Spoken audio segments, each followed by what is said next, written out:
Hello and welcome to Tabard IT's How-To series. How to sign in to office.com.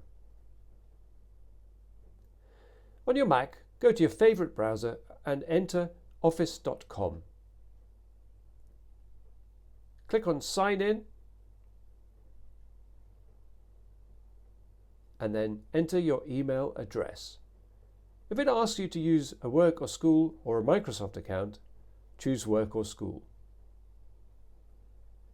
Click Next and enter your password.